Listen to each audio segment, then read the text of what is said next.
L'apôtre relate sa rencontre avec l'homme de douleur aujourd'hui dans la gloire. Lorsque celui-ci, dont les yeux étaient comme une flamme de feu, lui apparaît, il tombe à ses pieds et entend sa voix lui dire « Ne crains pas, je suis le vivant ». Ce Jésus que Jean avait vu cloué sur la croix infamante, celui qu'il avait vu dans la chambre haute à Jérusalem après la résurrection, montrant à Thomas incrédule ses mains et son côté percé. Ce même Jésus vivait maintenant au ciel et tenait en sa puissance les clés de la mort et du sépulcre vaincu. Apocalypse 1, 17, 18. Dans les messages qu'il envoie aux églises, le Seigneur rappelle avec tendresse à ceux qui sont présentement dans l'affliction que lui aussi a été mort, mais qu'il vit maintenant. Apocalypse 2, 8. Que lui aussi a souffert, mais qu'il a triomphé. Courage donc, pèlerin du monde. En avant, sois fidèle, et je te donnerai la couronne de vie.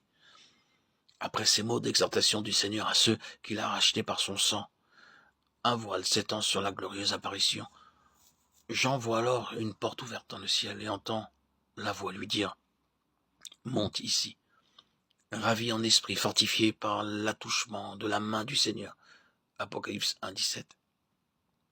Il est transporté jusqu'au centre même du ciel, jusqu'en la présence du Seigneur Dieu Tout-Puissant, qui demeure au sein d'une lumière inaccessible. Jean entend des tonnerres, des voix, des cantiques de louange et d'adoration en l'honneur de celui qui a créé toutes choses et qui les fait subsister par sa volonté. Apocalypse 4, 8, 11. Dans la main du Créateur, l'apôtre discerne un livre. La coupe d'iniquité est remplie. Les temps sont révolus. Le temps de la grâce a assez duré. L'heure des jugements va sonner sur une humanité révoltée qui méprise le salut offert.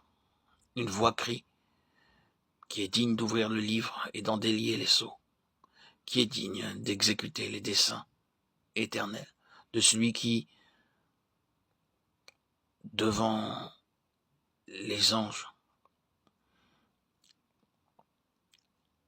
est répété Saint, Saint, Saint est l'Éternel des armées. Et il ne se trouve personne dans les cieux, pas même l'un des archanges, personne qui soit digne d'ouvrir le livre et de le lire. Les anges se voilent la face.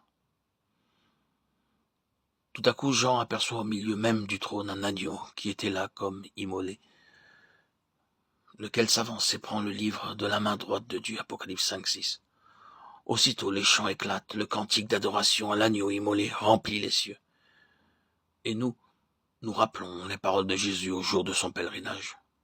Le Père ne juge personne, mais il a donné au Fils tout pouvoir de juger, afin que tous honorent le Fils, comme ils honorent le Père. Jean 5, 22, 23. Seul celui qui a donné vie en rançon pour les pécheurs est digne et capable de juger. Et il jugera ceux qui ont refusé d'obéir à l'Évangile. 2 Thessaloniciens 1, 8, 9. L'agneau se tenait là comme immolé. Le sacrifice accompli au calvaire est permanent.